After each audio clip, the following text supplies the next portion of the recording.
we're gonna try something new today, I guess.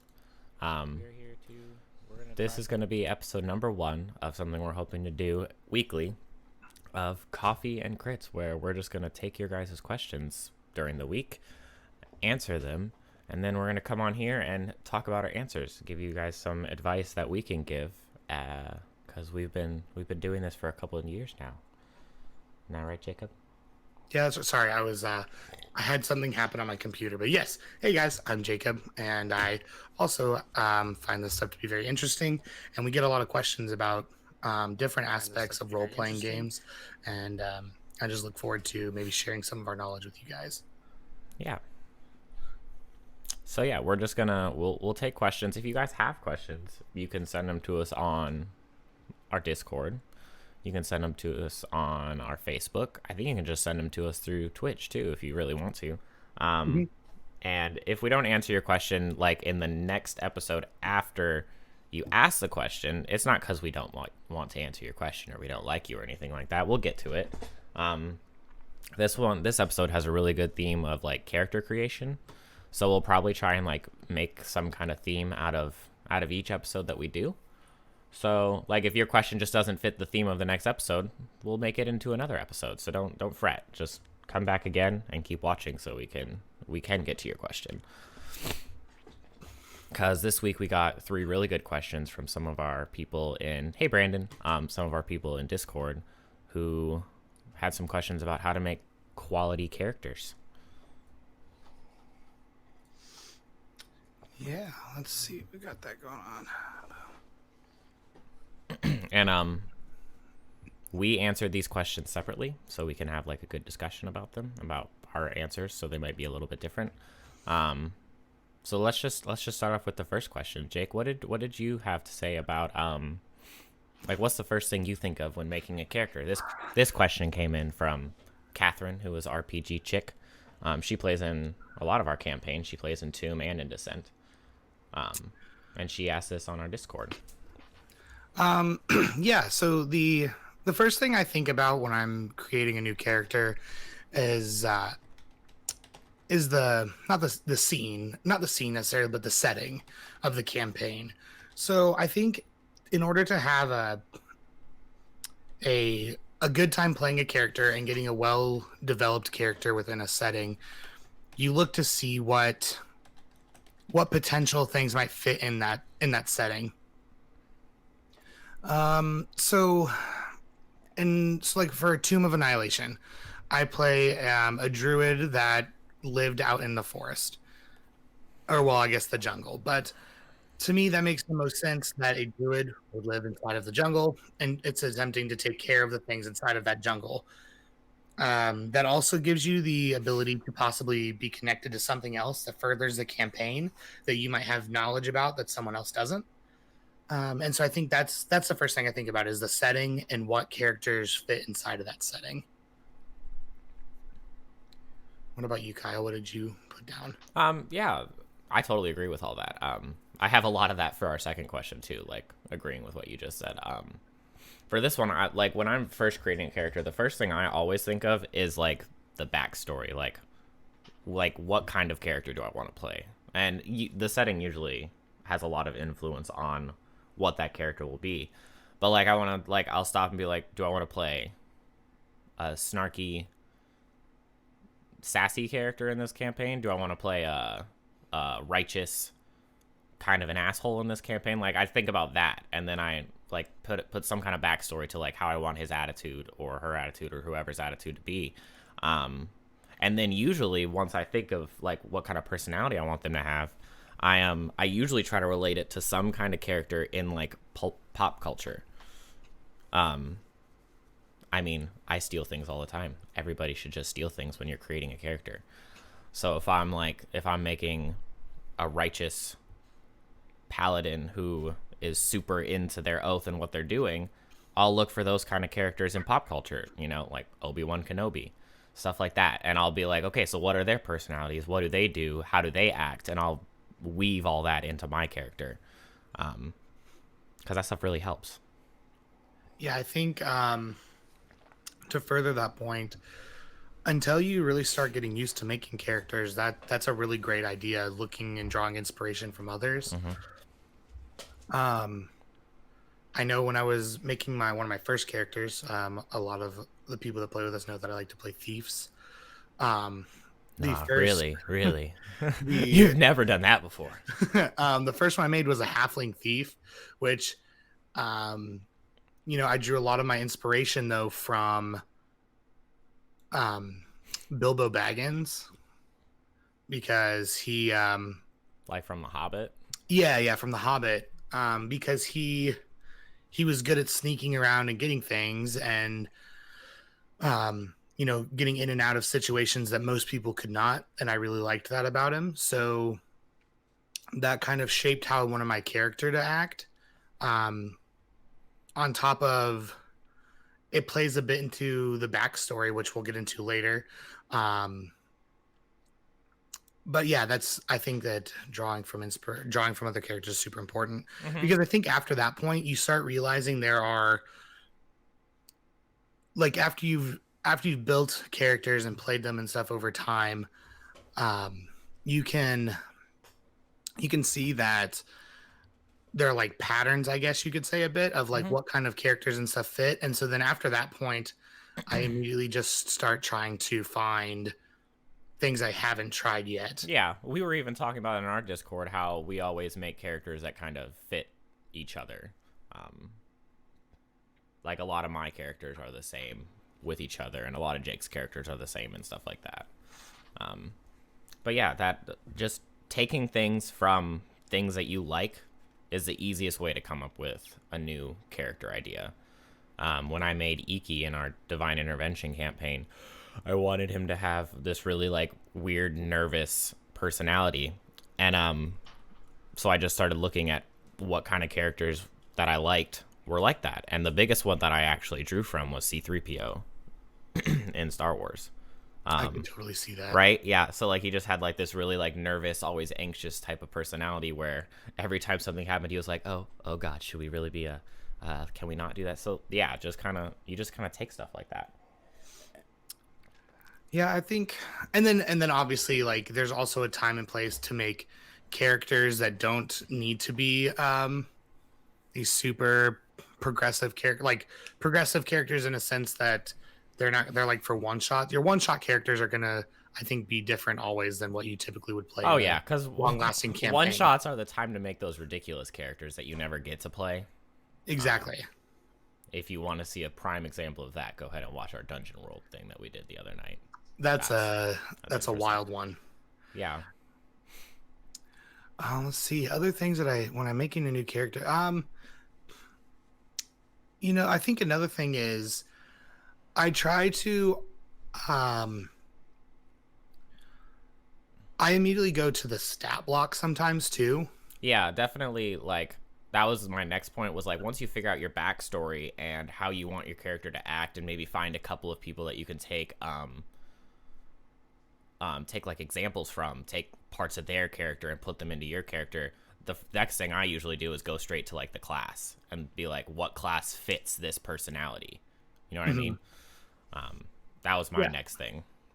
Yeah, I think that the stat block's super important because just because you're playing a paladin and like mechanically we all know paladins your best two stats are typically strength and Charisma. charisma, where someone like Obi-Wan, if you're going to play a paladin, you may not build a strength based paladin. You might try dex based because he's more nimble. Mm-hmm. And I think that by building things that aren't exactly the status quo of mechanics really diversifies your character. Mm-hmm. And I think these are all things that I think about before I even sit down to write anything beyond this point. This Mm-hmm. is all just character concept Yeah. before getting to the nitty gritty of anything. Yeah, the mechanics and all that. Yeah. Yeah, I definitely agree. But yeah, um, and then usually after I pick like the class, because you want to pick like a class that fits it too. Because if you're looking to play a big, strong meathead type of character, there's no point in making them a thief, a rogue. You know what I mean? If you want to play a nimble, fast character, you wouldn't go with a barbarian. So definitely like pick a class that fits with that kind of character that you want to do. And then usually I pick the race that supports that class. I usually first think of the race that fits the class a little bit to get those boosts. I tried to do the same thing, but sometimes, and I'll talk about it more in our third question. I don't always go for the race that is best associated, like the racial bonuses that are best associated with the class. Especially if it helps convey a different portrayal of something. So in our Divine Intervention campaign, we played one. It's just one that we don't stream. We don't play anymore. I played a goblin, sorcerer warlock multi-class. It's definitely a Sorlock, you can say.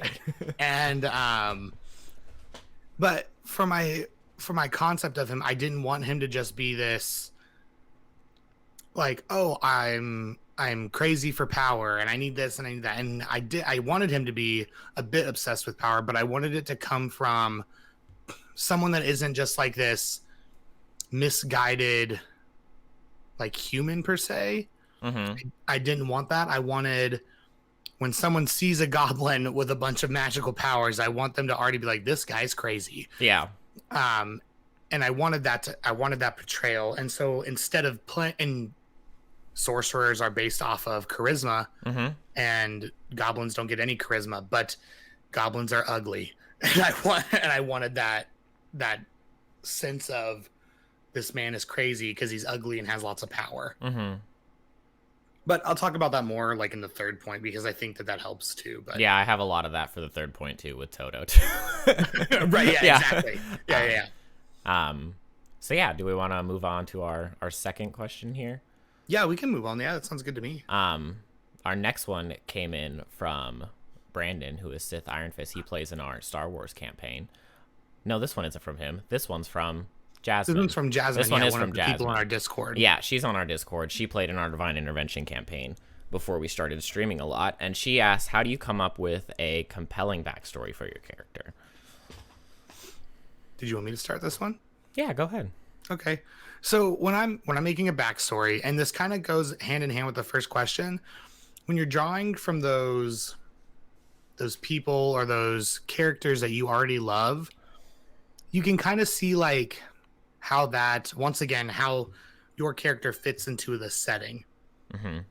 So like, for example, for our Descent into Avernus campaign, RPG chick, she plays a tiefling barbarian, and with us going into Avernus and all those things, it well connects her to be prepared to help the party, because she speaks a lot of the same languages as the devils. She has resistance to a lot of the types of damage they put out. And I think all of those can weigh in on how you form your character. But also, that's not always the case. Sometimes the backstory, I just look at other people and see what things I like and what I don't like. Yeah. Again, with steal things. Yeah. Watch movies, read books, take ideas. I'm trying to think of like a good example. So like I said, okay, so like with my thief that I like to play, his name is Gordon. And his backstory is that his main backstory is he left his home because he's been at like a mental war with Mask, who is the god of thieves, as he's trying to use Gordon as a vessel. And so in order to keep that fluctuation between being chaotic evil and chaotic good, he uses a music box that was given to him as a kid by his parents. And if he plays that once a day, it helps him from being chaotic evil. And a lot of that has like some similarity to Bilbo Baggins with the ring. If he wears the ring, he starts to become possessed by it. And if he can stop it, then he stays the good-hearted halfling that he is. And so that's where I drew a lot of that. I like the tug and pull of good versus evil, and that's what I wanted for him. But I didn't want to just be like, my character carries around a ring that whenever he puts it on, he turns evil for a little while. Well, and then didn't if I remember right, didn't when you made that part of his backstory, isn't it because you rolled that you got a music box trinket on the trinket table in the book? Yes, yeah. So yeah, like use those mechanics to your advantage. You know, if you want to see what kind of trinket you get, roll it. Use that random trinket and then weave it into that backstory. Um, just because you roll something lame like a music box on the trinket table doesn't mean that you can't make it interesting. Um, those mechanics are there for a reason. Use them to your advantage if you want to, if you can. Yeah, Stuff like that. that's another thing I really like about fifth edition, is they have those bonds and flaws and that those tables to help you build that Mm-hmm. backstory, especially for people who don't really um, they're new to the game or they don't really Mm-hmm. have that imagination level yet because they're learning how to play. Mm-hmm. I think it really helps because you can kind of take those and connect them and maybe like weave them together, and so you're not taking all of this like brain power per se to do it. Mm-hmm. um I think it gives you a good like outline to be successful if you want to make a more diverse backstory. Yeah, just if you can't think of a good personality trait, roll one. See what happens. If you don't like it, roll again or pick one off that thing, and like at least that gives you an outline, a definite thing that this is his personality. This is how I should act when I'm playing them, and then you have something to build off of. That And definitely helps. I'm a firm believer in what you said about rolling to see and if you don't like it, because there have been multiple times I'm playing with new players Mm-hmm. and they'll roll a dice and be like, I don't want to be evil. And I'm like, well, that narrowed down your options then. Now you have these three to pick from instead of, and those other three are gone. You can't be evil. You don't want to be evil. Now pick one of these ones. You know Right. that's like that whole thing of flip a coin and you decide like if you're disappointed with the decision, well then you obviously wanted the other one more. So do that one. Right. Yeah. That is a huge thing that I always tell people. Yeah. Because they don't know what they want. They're kind of overwhelmed from character development. Mm-hmm. And so they're like, well, I don't want to do this or I don't want to do that. And I'm like, well, then don't. It's your character. Right. Exactly. Do what you want to do. If you do roll and it doesn't sound good to you, change it. If you do roll and you really like what you have, but you want to make it interesting, you just have to do that. You know, if when you roll on the trinket table and you get a music box and you're like, well, dang, what am I gonna do with the music box? Look at other things. Look at other trinkets that characters have had in other pop culture and put those into your character, just like you did with the ring. Yeah, that was I took like you said, I took a janky music Right, box exactly. and turned it Half of into those the trinkets on there, like I'll roll just sometimes just to see what I get, and I'm like, well, that's some bullshit. right. You're like, I don't want to I don't want rat's the foot in a right glass exactly, bottle. but Like, you can. There's definitely ways that you can make it interesting. Yeah. I just I find taking those little bits and pieces, I think they really add flavor to it. Mm-hmm. And then like we said at the beginning, just to reiterate, I feel like backstory plays a huge part into the setting. Like Yes, I agree with that wholeheartedly. more so than just like um what's a good analogy, or not analogy, but so like it the backstory has to fit the setting. Yeah, if you're But oh no, go ahead, you're fine. no, like I have like this is something I said. Like if you're playing Tomb of Annihilation, a happy-go-lucky bard who hates the jungle and nature is not the character you want to play. You're going to be Right. miserable the whole time. You know what I mean? Like, Absolutely. mm-hmm. Um Even if that's a character that you really want to play, if you have that character written, you got the stats all ready to go, and you're just waiting for a campaign to play it in. If your next campaign is Tomb of Annihilation, stop and think, oh, maybe I should wait, put this on the back burner for the next campaign. Curse of mhm. Strahd, something like that. That would make a little bit more sense. Yeah, my whole thing is that the backstory shouldn't necessarily take place where you are now, but it should explain how you got to this point. Mm-hmm. Yeah. Um, so like a good, I keep using Gordon, but I'll use somebody different this time for Vance, who is most, if you guys don't know, Vance was one of the first, was my first character in Tomb of Annihilation, and I say that like you heard the first character. um, his whole backstory was that he was a fighter at a young age. That was why, and he was asked by, oh, what is it, Wakanga, Yes. to come back and help, even though like I had retired, and it was just um in his nature as a person to do good, to help others. That's how I developed this character. And the reason he retired was he lost a lot of people he cared about, so he just wanted to spend time with his wife and grow old. Mm-hmm. But deep down he knew that he needed to do something. Mm-hmm. And so that's I think that's a good representation of how you get your character that's different. You know, he has no desire to be an adventurer anymore, but here he is on a campaign. And so you have to think about, I think about, um, you know, like life and just other people as well, because, you know, there are lots of like, what I first thought of were like parents or grandparents who, you know, they've done their time in the workforce, or they've done their time doing their job in their profession, and they're ready to retire. Mm-hmm. And, you know, something bad happens, and there are those people that you can call upon to be there when, you know, when, for better lack of a better term, in the terms of Tomb of Annihilation, shit hits the fan. Yep. And Vance was one of those people, and that's the way I developed him. Mm-hmm. Yeah.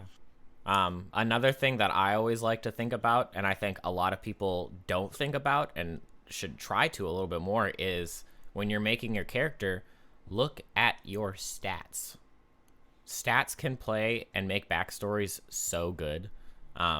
If you roll your stats, and we've all been there, and you get that awful 6, and you're stuck with it, you have to put it somewhere. When you put it in something, make that part of your backstory. Iki, in our Divine Intervention campaign, because we just keep going back to it, apparently, he had a 6 charisma. So when I rolled that, I was like, well, shit, what am I going to do with a 6? He didn't need charisma as a good stat, so when I put it in there, he was the most socially awkward bird that you have ever met. And, like, that's how I played him, was he was socially awkward, and then, like, he was just very curious about everything because he didn't have any idea what was going on or how people worked. Like, just let your stats, like, build your character with you. You don't have to just think all this up out of thin air. There's stuff there to help you with that. And you can play with stuff that way. Yeah, absolutely. One thing I always think about with bad stats like that is Dave from Roll20. If you guys don't know him, he's a really great role player. He played in their Waterdeep Dragon Heist campaign a Warforged fighter, and I believe he had like, I think it was a 5 for charisma, and now, like, he always jokingly does it, but he always jokes about it, but he always says he's trying to roll for a 3 Yeah. when they roll stats, because he wants to see what he can do Yeah. with such a garbage stat. Like, he doesn't, I think a lot of people see a bad stat and think of it as a hindrance to your character. No, use it to your advantage. Yes. So what you do is, you know, like, obviously if you're playing a sorcerer, you're not going to give yourself a 6 in charisma, but what you could do is maybe put it into your strength, or you could put it, like, another thing I like to do is, you know, because there's your 3 like physical traits, and then your 3 mental traits. And sometimes I really enjoy the concept of you can't be good at all 3 of those. And so if you have a great charisma as a sorcerer, maybe you're not that intelligent. Yeah, you're a little bit of a Dumbo. Yeah, you don't put all the pieces together before you do something. You're like, but I've got awesome flame powers, so I'm just gonna blow through it. Exactly. And then you hit it, and then they're like, oh, good, here's the trap you just sprung for us, guys. And I'm like, sorry. So I think that's, like Kyle was saying, I think it's really important to use those to your advantage and not just think of them as like a hindrance to your character. Yeah, and definitely, like, even now when I'm being a little bit more of an experienced player, when we roll stats, there are some times where we'll roll stats and I'll roll 6, because we roll 7 stats, right? There's 6 stats. We roll 7. There'll be times where we'll roll 6 stats and I'll get 6, like, 10 or above, good average stats. But I'll get, like, that 1 7 in there, and I'm like, you know what? Instead of one of these 10s and making it a 0, let's see what I can do with this 7 in there instead. Just kind of have fun with it. Like, that stuff can really, like help. Don't be as new players, don't be afraid of those stats. Lean into them. Let them help. I mean, and with Dungeons and Dragons being such like, or any role playing game really being such like a cooperative game, nobody is meant to be good at everything. Mhm. Most characters are good at one or two things. You know, if you're a wizard, all you really need is intelligence and maybe constitution so you don't die instantly. But like you shouldn't be a roided out, you know what I mean? You don't need to be good at everything. So put those dump stats where you don't need them and then use them to your advantage. Toto, my kobold in Descent into Avernus, he has a 6 strength. But that makes sense. He's a kobold. So when I go to try and lift things, and Jake, who's our DM, and that one says make an athletics check, and I'm like, oh yeah, this is gonna really work. And usually I fall flat on my face, but he's not meant to be the strength one. That's what Beefka's for. So like, use those stats to your advantage. Let them help build your backstory. Or since I rolled a six, and I needed to put it somewhere, that helped me. I wanted to play a kobold bard, but that helped solidify playing a kobold because, you know, maybe a human wouldn't make as much sense to have a 6 strength because, you know, unless they're like malnourished, I guess. You know what I mean? Like it doesn't make like they would probably have like a 10 in average strength, but a kobold, there's no way they have a strength above a 6. Like that doesn't make sense. So that just helps solidify that, oh yeah, this has to be a kobold bard with a 6 strength. It helped create him a lot. Another thing, like you were talking about how characters only have to be good at a couple of things. I think that's a really good, like I know we're talking about individual characters, but I think like we can stem off on this as well a bit. Well, yeah, when building a character too, think about the other characters too. There's other people playing with you. Yeah, so like another thing I really love, and I've watched a couple videos on, and I tried to make sure that it happened when we did Descent, is that each of our characters are individually good at things, but when they're in their group as a party, they typically have, you know, 60 to 70% of all skill checks covered. Yeah, we have the skills that we need. So, you know, like we're not going to ask. Well, I mean, I guess we could because Michael rolled unbelievably well. Well, yeah. But, Michael could probably do most of it by himself. But okay, so if we asked Ashley, who plays our elf fighter, who is not very charismatic because she was raised by wolves, that's part of her backstory. We probably are not going to ask her to diffuse a situation with a big bad. Like, it's just not, she's not going to make those roles. That's going to be Toto's job as the bard.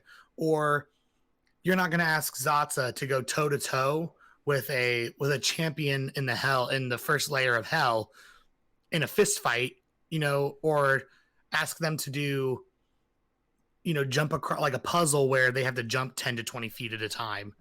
Those are going to be checks made by a different party member. Because those are what that character is intended to do for the party. Yeah. And I think that's really important. Know that, like, and especially, I think some people, like, when you first are learning to play, you think of fighters, paladins, and barbarians, go, okay, they get athletics, they get strength. You know, you immediately start checking the boxes for those. But don't be afraid, like, and this helps with your backstory to diversify. Maybe your fighter is extremely intelligent, or like for when I played Vance, I took the magic initiate feat and chose wizard. So instead of having a really high dexterity or having a really high charisma or something, his second best stat behind strength was intelligence, because I wanted him to do well when using his spells. Oh no, I'm sorry, I used the cleric spells and I chose wisdom. Yeah, but that little detail to choose magic initiate shaped another chunk of the backstory based off my stats. Yeah, just don't be afraid to shy away from the sucky stats, and then really play into the sucky stats, and then really play into the really good stats too. Yeah, definitely. And I think another stigma is that you think of, when you think of a fighter, the first 3 stats you need to max out are strength, dex, and con. And your other stats don't matter. Yeah. But I think it's important, for me personally, I like to have, if I'm playing a fighting based character, I like to have 2 really good physical traits and 1 really good mental trait. Just because I think that makes sense in the game. Yeah, you don't want your character like if you are playing some kind of fighter and you're more of like a melee strength type of person. At the same time, outside of combat, you don't want to have below average all of your brain type stats because then how are you going to hold a conversation, that type of thing. Right, and At least also one of them should be, at least like a 10 or you know what I mean, just so you're not absolutely. just walking into a role playing moment and you're like, well, I only have a 6 intelligence, so duh. Yeah, exactly. Like for me, I really like the idea that so you're playing a fighter and that's what you do. You fight things. Mm-hmm. But you also have to think these are adventurers who understand fighting styles, tactics. Um, I mean, come on, they get additional attacks earlier than everybody else. Like they have a way of doing those things, and they don't just do that because they're strong. Mm-hmm. They do that because they're trained, which They're leads me to tactical. believe, right? Which leads me to believe that maybe their intelligence should be higher because they can read their opponent, Mm-hmm. um, or their wisdom. Like they know, hey, there's 5 guys over there. I don't think I can take them all by myself. I just think that those are important. Mm-hmm. Yeah. And like that's too with building a backstory. If you can't think of a backstory too, use those stats. And then if you can't think of something, go into your first game with nothing. You don't always have to have a backstory. You don't have to have a 12-page backstory ready to go on the first game. Go into the first game with nothing but your race, your class, some kind of concept of like personality and your stats and see what happens. You don't want to put in your backstory that if you're a fighter and you put in your backstory that you're this amazing swordsman and you did this, this, this, and this as a swordsman and go into your first session and the first initiative, you get to go first, you roll and you get a crit fail and be like, everybody's like, well, what happened to all those fighting skills that you had in your backstory that's 12 pages long over there? Maybe if you're a fighter, maybe you have your off days. Well, one day you're really good and one day you're really bad, but you won't know that until you make that first roll, that type of thing. It's okay to go into your first session and not have any idea about where your character came from because that can build from what you're building for the future. What you're going towards in the future can help build where you came from. Absolutely. Yeah, I think that's really, really good.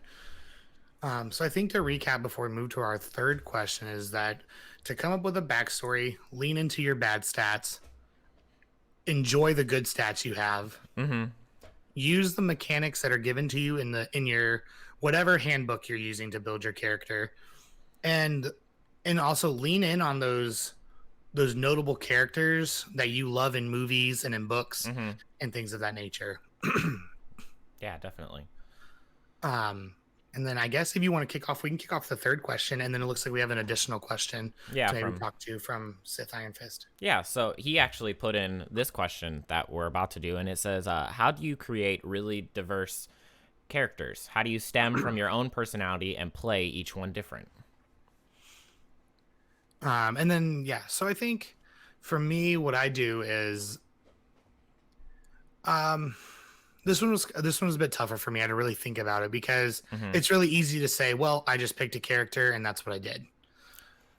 I think the first thing you have to do is you have to break that barrier of, yes, I'm playing a role playing game Yeah. around a bunch of people. Mm-hmm. And especially if you're a newer player, that can be really intimidating where getting out of that box. Yeah, I like for me personally, I when it comes to playing with friends and stuff, I'm very comfortable in that setting of just Mm-hmm. being a goofball Mm-hmm. and doing something different that people may not be willing to do right out of the gate. Like, I know, like personally, like whenever you first started playing D&D with me, Oh, Kyle, you were like, I hated it. yeah, I'm not, I'm not, personally, I'm not a very sociable, very talkative person. It's taken a lot to get as far as I am right now with even just doing this, talking on the internet to people live. Like it hurts sometimes. It's just not my personality. So it took a lot to get out of that box. And I remember my first game I ever played with him was that when I played Albus Dumbledore. yes, Albus Dumbledore. I played a dwarf wizard named Albus Dumbledore. I think he was a sorcerer because you told me that sorcerers were better because we both had barely played. And Yep. I played Albus Dumbledore, and I think we played with a bunch of new characters, and it was awkward. None of us talked. None of us role Yeah, I think played. it was you, our buddy Jordan, Mm-hmm. Tyler, who plays in our Tomb of Annihilation, a couple of his friends. But Tyler and his and his two friends were like, I think 13, Yeah, 14, well, and we maybe. were only 18, We were like 18, maybe, 19. and it was awkward. It was weird. None of us were good at it. And Honestly, I didn't really enjoy it that much because I was like, why? You'd be like, what do you do? And I'd be like, what do you mean, what do I do? What can I do? And you'd be like, dude, you can do anything you want to do. What do you want to do? And I'd be like, I'm going to go with everybody else. And everybody else would be like, I'm going to go where you tell me to go. So it was just, it was bad. yeah. And so I guess then, so what I'm trying to say is that first barrier right there of understanding that, and I think that playing with the right group of people helps break that barrier faster Mm-hmm. because everyone there is there to do the same thing, have fun, Mm-hmm. roll some dice. Depending on the situation, you might be having like some snacks and drinks, but you're there to have fun with your friends, and so I think that makes it a lot easier. Mm-hmm. And another thing I think, like we've said in the last 2 points, rely on those characters that you like. Yeah. If you, especially starting off, if you're not comfortable being an outgoing, charismatic, ridiculous sorcerer or bard, if you're more shy and reserved, play that socially awkward Aarakocra like I did. Like, play that socially awkward, weird character who doesn't like to talk. Play, like, it's okay if you're new to this game to play a character that is exactly like your personality. I know that the question is asking, how do you get out of that personality? But when you're first starting off, it's okay. Play you in Dungeons and Dragons. Just make your personality exactly how you act and just do what you would do. Yeah. So for me personally, like I said, I enjoy being a bit of a goofball in front of everybody, Mm-hmm. and that's just my personality. I don't mind making a fool of myself. Mm-hmm. For the most part. I mean, there's a time and place for everything, but most times anybody that I've ever played with or hangs out with me knows that I'm talkative and I'm a goofball. Mm-hmm. So for me, I don't play those reserved characters very often because I think I flourish and develop characters better that are the talkative ones of the group. Mm-hmm. So like thieves. If I play a thief, I give them charisma is my favorite stat because if I'm the one that's doing all the talking, I want the group to not die all the time. Mm-hmm. So for me, that's something I look at. Or I'll try to find characters that are also good at charisma. So like a recent example is what is the bard's name from The Witcher? It's Jaskier, is that his name? How do you pronounce it? Yeah, Michael, help us. I don't remember how to pronounce it. But he's like one that I think of recent time, just in the past couple months, looking at him going, I want to play that kind of bard. Mm-hmm. I think that he portrays a good example of what a bard is because I shouldn't say portray like what a good bard is, but he portrays what I think a good bard is. He's the typical bard. He's the typical bard, but also I sometimes hate the stigma that bards get. Like, they'll try to. Well, yeah, the seducing stigma. But yeah, they'll seduce anything that breathes or has like has limbs. And so for him, like he does, like, he is a bit of a smooth talker, but for the most part, he's just a dork. Yeah. And I think that to me is what is more fun than just being like, Mm-hmm. see that chick over there? I'll be back. Like that. I mean, and if you want to play that character, you're welcome to. It's your character. But I just think you build more diverse characters if you lean away from those tropes. Or like, being the seduction bard or the barbarian with a 4 intelligence that doesn't know how to do anything, but the creepy dark warlock. Those type of things. Yeah, if you lean away from those tropes, it can really help with all of these questions, really. Like, when you start to build a character, stop and think, I want to be a bard. Do I want to be that typical seduction bard? And lean away from it if you can.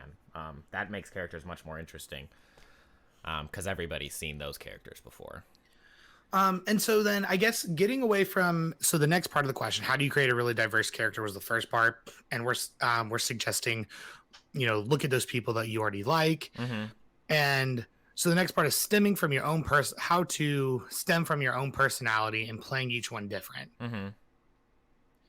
the the best thing I think to do is understand what what are your personality traits? What are things about yourself that you inherently know? Like Hmm. for me personally, like I said, I like to talk. I'm a dork. Um, I'll be the person that does all of the planning if that's what they want to do. But I'm not the character that sits back and doesn't, well, I don't want to say doesn't give their input, but doesn't mind if their input isn't valued. Hmm.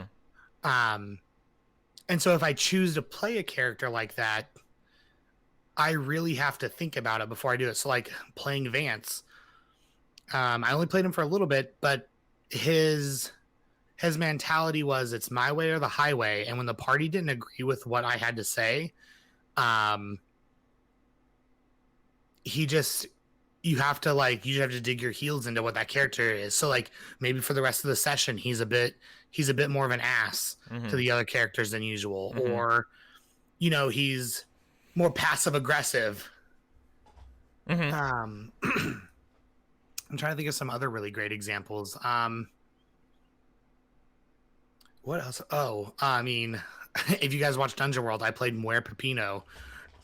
He was a bard, and um, he was that typical, you know, how many girls have I slept with here? Because I probably shouldn't be here if that's the case. Um, and playing those kinds of characters, you have to think about if you're playing a character like that, what character traits do I have that don't match that? Hmm. Do you have a good example, like of some, like, do you have like a standout character you can think of that you Um, played that's not quiet like that? yeah. There's one example that most people who watch us know about, which is Toto. Um, Exactly. yeah, I wanted to play a bard, and like I said, I am not that outgoing person. My characters don't have. I'm not the person to play the talkative, the loud, the always showing all their cards, that type of character. I'm just not that. That's not my personality. But I wanted to do exactly what this question is asking. I wanted to stem out from that. So when we were making our descent characters, I was like, I'm gonna play a bard. I'm gonna do it. Bards are charismatic. They have the charisma as their spellcasting stat, so mechanically they have to be somewhat charismatic. But I am not a charismatic person, so I said I'm gonna do this. I used a kobold to kind of push past like that awkwardness and make it a little bit more funny and goofy, so it was easier for me to do that. Um, and then yeah, so now I get to play a character that is completely opposite of the way I am. I get to set when we're in like a role playing moment, I get to say whatever I think. The first thing that pops into my head, I just say it because that's how Toto is. That's how he thinks. That's how he plays. Whatever he's thinking, he's just gonna say it out loud. If there's some secret that the party has, they know not to tell it to me because if we talk to somebody and they ask about that secret, I'm probably gonna tell them the secret. Which is like the exact opposite of any of my other characters and how Dungeons and Dragons characters usually work. Usually, like Dungeons and Dragons characters, you keep everything that you do close to your chest. You have all these secrets. You're always sneaking around, trying not to. You don't want the big bad to know about you doing this and that and all that stuff. And I decided that with Toto, I wanted to go completely opposite of all that and my own personality. So that's how I did that. And another thing that helped with that is the whole stat thing. He needed to be charismatic to be a bard, but also I got a really good stat for charisma, so he has like an 18 or 19 charisma now. So that's a whole put your stats where you're not comfortable. Um, if you're not comfortable, like if you're not comfortable playing a charismatic person, even if you're not playing a bard, put a good stat in charisma. Now you kind of have to be a little charismatic. You could be playing a wizard or a fighter, but if you're not comfortable being that person, stick a good stat there. See what happens. If you have a 16 charisma, well, now when you make a persuasion check, there's a good chance you're going to get it. So you have to back that persuasion up. You have to say something that's going to work. And it helps push you out of your box. So that really helped with like Toto and all that stuff was having a good charisma and that character just forced me to come out of my box because if I didn't come out of my box, that character wouldn't make sense. Yeah, I agree with that completely. So, and there's a little bit more added to this question before we get into this last one, and it says, "Do you start from scratch or create from a baseline?" Mm-hmm. I'm sorry about that, guys. And to me, I really think at this point it's your own choice. Mm-hmm. Creating, I always recommend creating from a baseline as a new player, simply because when you create from a baseline, um, you've already got kind of an idea of where those stats are going to go. You know, playing, let's see, like what's another really good pop culture character we could use here? For what? Just like as a baseline for a character. So, like, let's say you don't want to play Obi-Wan. Let's say, um, Ron you want to play Weasley. Ron. Okay, great. Ron Weasley. Let's go out of Star Wars for a Sure, second. absolutely. Ron Weasley. I'm all for it. Ron, not super intelligent, Not but super charismatic. Like there's not a lot there. there's there's not a lot there. But for some reason, he's a decent wizard. Mm-hmm. Um, and so I think if you're like, I want to build a character like Ron Weasley, there's your baseline. You know that you're either going to choose a sorcerer or a wizard. Does a a charisma or a high intelligence make more sense for Ron Weasley? I personally think it's charisma over intelligence. Probably. Because he's decent at Quidditch. Uh-huh. I mean, come on, he got Emma Watson, like whether it was scripted or not, like respect. Um, but so then to me, I go, okay, I'm going to play a sorcerer. So now I've got sorcerer, high charisma, not low intelligence, but intelligence that might, if you guys are trying to solve a puzzle, you might be like, Ooh. this one's not for me, guys. Yeah. And so I think that that's a great way to start from a baseline. But if you're starting from scratch, I think that you're always welcome to do whatever you want. I just think starting from scratch is easier for people that have played role-playing games for a long time, Mm-hmm. because they've already built multiple characters before, Mm-hmm. so they kind of know what those basic character traits need to be for certain classes or types. I never say race, like how a race would act, because when you're playing an adventurer, you're not going to act the same way as the other NPCs of your race. Yeah, otherwise you wouldn't be an adventurer. Like playing a half orc, you're not going to be this. You don't have to be that hulking brute with no intelligence that just goes in and like bashes everybody in. Mm-hmm. You could play that, half orc druid who is in touch with nature and is very wise. Like maybe they're maybe more like a shaman. They studied with an elder or something of that nature, Mm-hmm. and they've gone to seek their enlightenment Mm-hmm. or something like that. And you can just do that all based off of different motives and things like that. Also, personally, I love reading. Mm-hmm. It's not something I used to do as a kid, and it's not something I really used to do within the last 5 years. But maybe in the past 2 years, when I really started digging my heels into D&D, I wanted to diversify my characters. Mm-hmm. Yeah. And just reading stories, whether they're short stories, novels, whatever. I just wanted to know more about other characters. Mm-hmm. And see what people write for their characters. Yeah, that leans into the whole thing about steal stuff. Mm-hmm. It's okay. It's okay to find a character that you really, really love and be like, I'm going to turn that person into a Dungeons and Dragons character. Do it. Those make really interesting characters, especially if you can find a way to meld them into a character in like the medieval times, especially if it's like somebody who doesn't come from, you can make a James Bond character. If you love James Bond, try to put them into Dungeons and Dragons. Play that character that you really like. It helps you like the game a whole lot more. Yeah.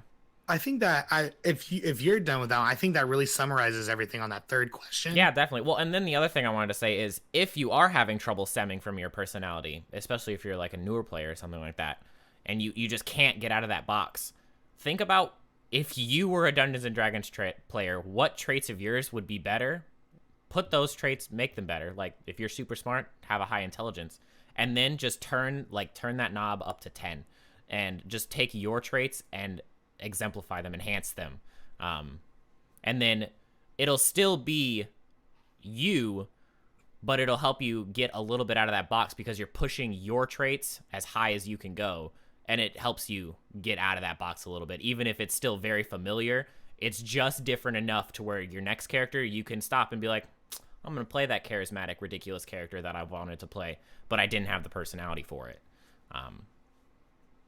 It's use those like stepping stones to get to that character. Don't, if you're a first player, don't go in and be like, I'm going to be the charismatic bard and I hate talking to people and I don't want to do, and now I'm nervous, and now you've second guessed yourself.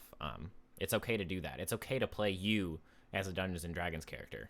Yeah, and before we dive into the into this last question that Sith Iron Fist posted in here, you're welcome for the hippie half work, Michael. But also, so we were talking about the spy, the half elf spy. If you like James Bond and that's what you want to do, you're welcome to it. But maybe in order to make him feel more your own than going when someone, if you wanted that, like, I wonder how someone made this character. Maybe instead of playing a humanoid looking person, maybe you play a grung.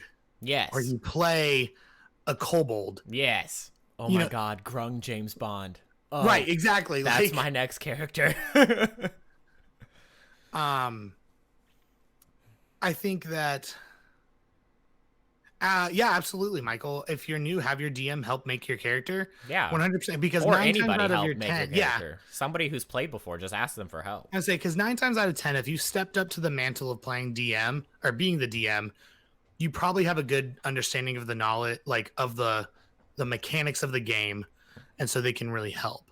Yeah, and hope like you've probably made a character or two yourself and stuff like that. Mm-hmm. But yeah, just to talk about a half elf spy is perfectly good to play. I mean, you're literally going to make James Bond there. Mm-hmm. But if you want, like, for these people who are really wanting to try to make that character seem like their own or this really unique concept, you've now taken something that everybody knows who James Bond is. Mm-hmm. But if you change up a little bit of their stats and put it into a race that typically wouldn't be that race. Mm-hmm. Because you could still, like, you could do, like, you could play a grung spy who uses hand crossbows. Mm-hmm. That way you're still using your dexterity that you're going to benefit from as a grung, but now you're a grung. Yeah. And so everyone's like, where the heck did you come up with this smooth talking grung? And you're like, right. or you could do that, or take that James Bond character that you want to take and then take one of their personality traits and just tweak it a little bit. So like James Bond's that smooth, suave talker, good, like that type of character. Maybe he's a little bit clumsy. Maybe your James Bond, when he walks into a bar, trips over the chair and falls and then stands up and tries to be smooth and suave, and it doesn't come off that way. But when he's in combat, he's just like how James Bond acts. Like he never misses a beat, always hits his mark, that type of thing. Just take one of those personalities, change it. Now you're not James Bond anymore. You're your own character, but you're still based off of that James Bond character. Absolutely. Yes, Grung Helsing, if you will. Yes. You could be Grung Fu Fighting. RPG chick, I also love that one. Bouncing ideas off other people definitely helps. Mm-hmm. I don't know if you were here earlier for it. A little bit of we talked about in like backstory and things like that. Was how does the party work as a group? Mm-hmm. And I really like your idea. So like forming a bond with another character in the group already, I think makes for a really great role play. Oh yeah. And it helps you develop your character more quickly because you don't feel so alone in a sense that you have to come up with all these ideas on your own, Yeah. So I know like in Descent into Avernus, Toto and Zatsa have a relationship in their backstory. Mm-hmm. And so maybe instead of them going, okay, you guys two split up, what do you do? Or like, explain to me this. Have you and Zatsa done X, Y, and Z? Mm-hmm. Instead of you just having to like do the dance of, I don't know, have we, or stuff like that. You've already established that you're friends pre the campaign. Mm-hmm. So more than likely they're like, yeah, we've done that. Yeah. or they might be like, no, no, no, no, no, that's not my character at Mm-hmm. all. So I think bouncing ideas off people is a really good idea. Yeah. Or another good point with that is like for our Star Wars campaign, when I was making a Mashti, I sat for weeks trying to think of a backstory and I couldn't think of anything. I was like, I don't know how I'm gonna make this character. I can't think of a backstory. And then one day Jake was like, what if we were twin brothers? Because he couldn't think of his character either. And as soon as he said that and we decided to do that, I had my whole backstory in probably 10 minutes. Like Yeah, he said that and I was like, hell's yes. And I wrote it all down and it was done. We were done with it. yeah, and I think probably about the next day, I sat down and looked at his character because we didn't want um, we didn't want to have similar characters because just because we're twins doesn't mean we have to be the same. Mm-hmm. Um, but so reading his character concept gave me an idea of how I could play my character and how they could be different, so that maybe we have that, the twin telepathy that people have, we have that aspect, but when it comes to friendship, maybe we're not as close as some people think that they might be. And I think that we were able to develop that chemistry as a group, Mm-hmm. um, based off of each other pinging ideas from our backstories to each other. Yeah, definitely. So if you want, we can hit this last question Yeah, that we've got a he couple minutes that posted. we can Sith Iron Fist in our Twitch chat right now. He just asked how do you really execute what you have on your mind into your backstory? And he went on, he has a character for our Star Wars campaign where he had a really good idea for his backstory, but just taking that idea and putting it into words so other people understood it was difficult. So how do you have a good thought and then express it the right way so it's not bland and boring, but it's really good in your head? Um, I can start this one. It doesn't matter to Yeah, me. go ahead. So what I always do is writing a backstory is like writing a creative paper, like when we were in school. Mm-hmm. So you go back to those simple principles, everybody knows, or, when I say this, it'll probably like run through your brain. Hey, Full Hulk, what's going on? We're just discussing some topics, but you're welcome to stay in chat and contribute. So using the spider web, if you guys remember that or sift through your brain, you might remember what the spider web is from school, where you go, okay, I'm gonna write 3 paragraphs about my character, the introduction, a bit about him, and where he is now. Mm-hmm. So you make 2 or 3 bullets Mm-hmm. for each paragraph, and then you begin writing. That's how I always break it down. Mm-hmm. Um, that's my creative writing process. And if you're talking about more so like the descriptive language or something that we use for our character backstories, I think that just comes with reading, loving to write, and just developing that craft over time. Mm-hmm. Um, Yeah. like another one personally, I really enjoy reading her backstories is RPG Chick. I just enjoy reading them. She's very good at writing backstories. Mm-hmm. Or like, you know what I mean? Like the physical aspect of writing. Yeah. Um, and, so I like to read hers, and then myself, I wanted my character. I've always enjoyed writing myself, like short stories or things of that nature about Mm-hmm. characters. So I draw into that. But I love reading comic books and I love reading about comic book characters. Mm-hmm. And so I use a lot of what I see there to write my characters. That's how I put things to paper. Mm-hmm. Um, Another really good one. I know not everybody knows this, but Kyle and I like to write music and I love to write lyrics. And so I think writing in that aspect as well helps you diversify or open your mind to different ideas you didn't see, Mm-hmm. or just reading lyrics. Because I know Mm-hmm. some people, reading is not for everybody, and I get that. Mm-hmm. But everybody loves music. And so reading lyrics might be like, oh, I see what he's trying to say there. So maybe I could try to do the same thing, or finding roundabout ways of saying something. Mm-hmm. I think that's what he's trying to ask there. But if you haven't, what do you think I mean, about executing it? yeah, as long as I do understand it the right way. You also don't have to be an expert writer to to write a backstory. I mean, just like you said with the bullet point thing, you can stop there. If you just write beginning, middle, end to your backstory, and then you bullet point what happened in each part, that can be it. You don't have to have like this beautifully written short story paragraph thing that you send to your DM for your backstory. As long as you have those big moments that you had and they're there to be seen, that's all that matters. Or if you're not very good at writing it, but you want it to be like that, ask somebody. Like that's what happened with Sith Iron Fist in our Star Wars campaign. He did have a really good idea of what to write, but it just wasn't coming out in words very well. So our DM Michael, he took it and he rewrote it and he sent it to him, and he was like, "That's exactly what I wanted. It's exactly what I needed." And now he does have that nice written backstory. You know what I mean? It's okay to ask for help. It's okay to stop and be like, "I'm not a good writer, so I'm just gonna do what I do know how to do, and that I can create a character. I can do that all day long, but I can't write it down. Just make bullet points and make a list of what you want, and then if you do still want that beautiful exposition, send those bullet points to somebody and say, "Can you put this into a good paragraph for me?" It's okay to ask for help. It's okay to do stuff like that. Yeah.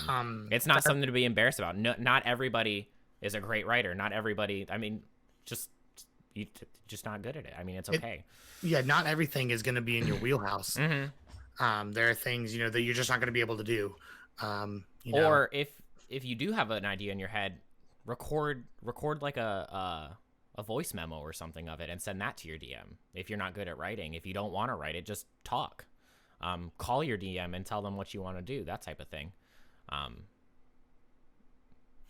But I know that there are those tropes with D&D where like you have to, write this 12-page beautiful backstory, and it has to be in what is it? AP format, APA format. APA, yeah. It APA, has to be MLA, in that format, whatever. that MLA format. It has to be that. There are those tropes with D&D. It doesn't have to be that.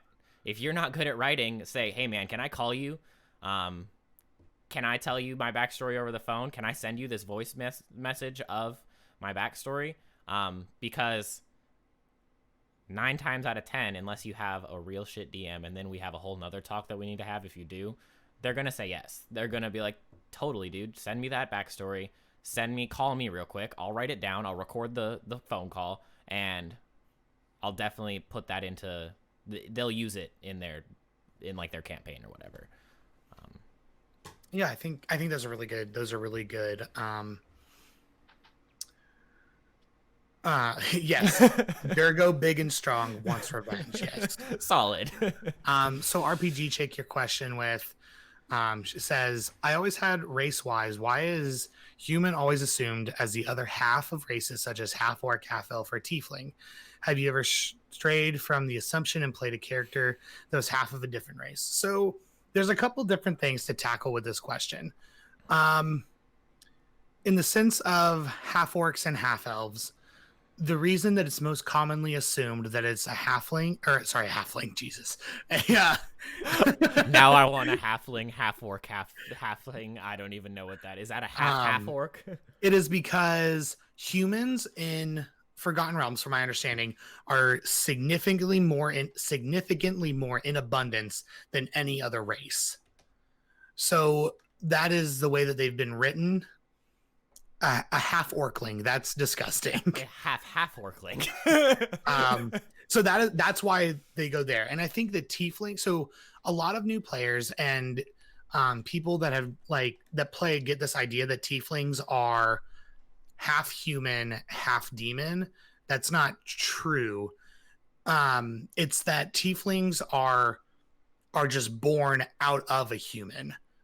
That 2 human parents can make a tiefling. Mm-hmm. You don't have to be. You're not half and half in this sense. I think that's how it's worded in the book. Yes, for that one at least. Yes, for tieflings, yes. Mm-hmm. I believe there's that for tieflings like that, and then dragonborns. People assume that they're either hatched from an egg, or a human and a dragon have a kid. Another dragonborn, but that's also not true. They are, I believe they're just bestowed upon the earth. Mm-hmm. They're just sent. There is no parental process per se there.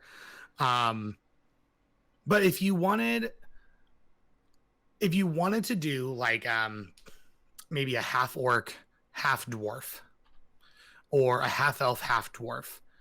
Um, you would possibly, what you could do is change maybe your racial bonuses. You would just discuss it with your DM. Yeah, that's totally something that, like, if you just sat down with your DM and make sure that it fits into their world and stuff like that, you could definitely just. Yeah. Mm-hmm.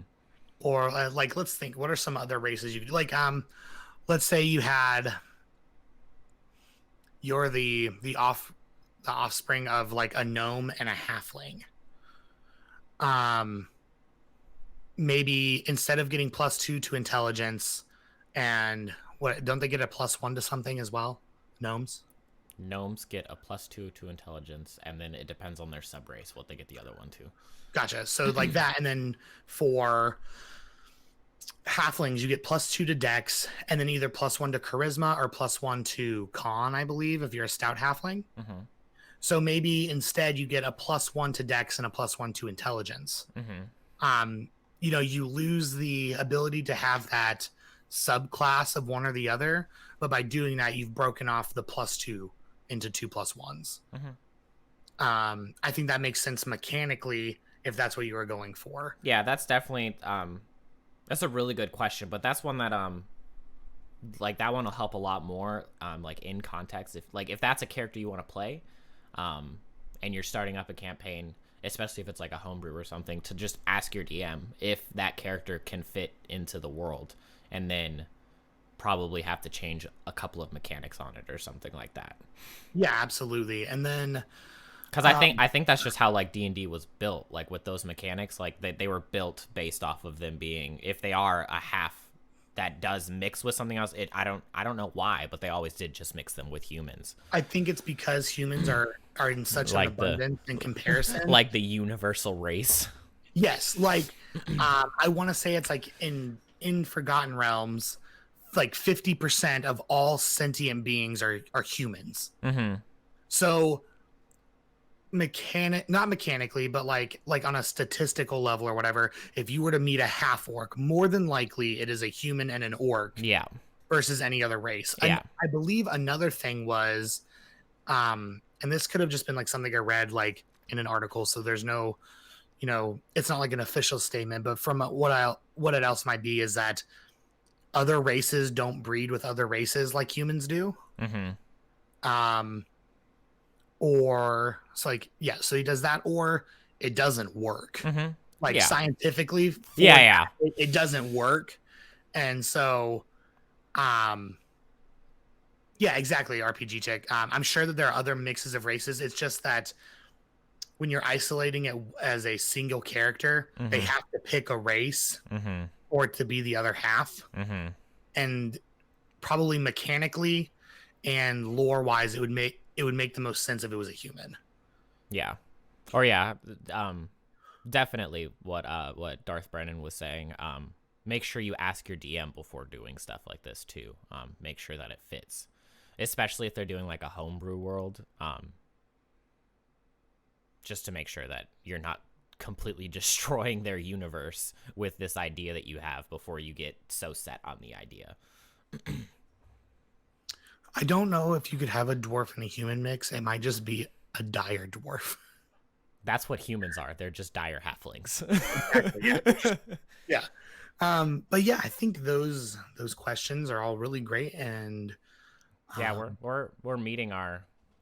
We wanted to go for what, about an hour? We're about an hour. Yeah, if there's anyone that has like a last minute question we could touch base on for a minute, then or if you do have like a big question, like I said at the beginning, be sure you can message our Discord. You can go to join it. You can click on the button down in Twitch and join our Discord, and you can send those questions to us there. You can like us on Facebook and send your questions to our Facebook group. You can. There's a messaging system on Twitch that you can use.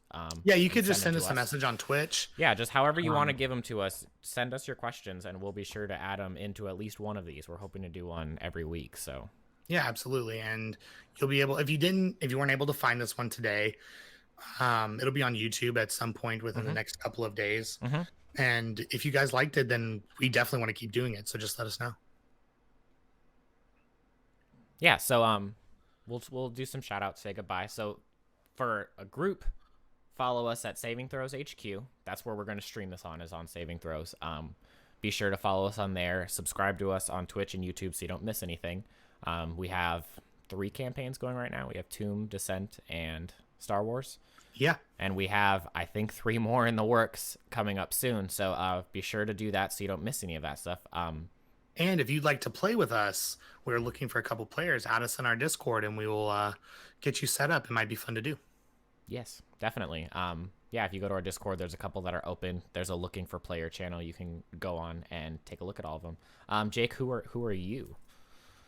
Who am I? Yeah, tell us who you are personally. Let's see. I like long walks on the beach. Do you like getting caught in the rain? Well, I mean, sometimes not like if I'm just walking, maybe it's not so bad. But if I got stuff in my hands, I really hate it. Yeah. But yeah, anyways, I want to say thank you guys for coming out and watching and hanging out with us. But my name is Jacob Booten, as you guys saw, or you can call me Jake, whatever. I typically go by Jake. You can find me on all my social media at Jake the Bard _. You can also find me here on Twitch at Jake the Bard _. And I think that within the next week, I'll be starting my first solo stream of some type of video game. I've got it narrowed down to a couple options. If you want to ever talk about life, D&D, RPGs, anything nerdy, really, feel free to message me anywhere on my social media. I'll reply quickly, and maybe we can have a good discussion. I think that's pretty much all I've got. You guys will see me again on Wednesday on here playing Tomb of Annihilation, maybe throughout the week. And then, like I said, I'll be streaming on my my personal channel starting for the first time this week. So, Kyle, if you would like to tell us who you are. Cool. I'm Kyle, and I do not like getting caught in the rain. Just so you all know, I don't like it. It's not fun. Maybe for you. It's not fun. No. Okay, well, I mean, you do you. You can follow me or find me at Winking Wizard on most social medias. Be sure to, come back to here for all of our games. Next week, we'll be doing another Coffee and Crits. Be sure to wake up with us. Anyway, be sure to wake up with us again. We're in our pajamas. We just got out of bed to decided to do this. Get some coffee, wake up, have a good talk about some role-playing games. Yeah, you can ask questions about other role-playing games too. We play, and even if we haven't played it, we read a lot about all those other role-playing games, so we can answer questions about them too. I think that's about it. So yeah, this was Coffee and Crits. We hope to see you next time. Yeah, guys, have a great day. Bye. Bye.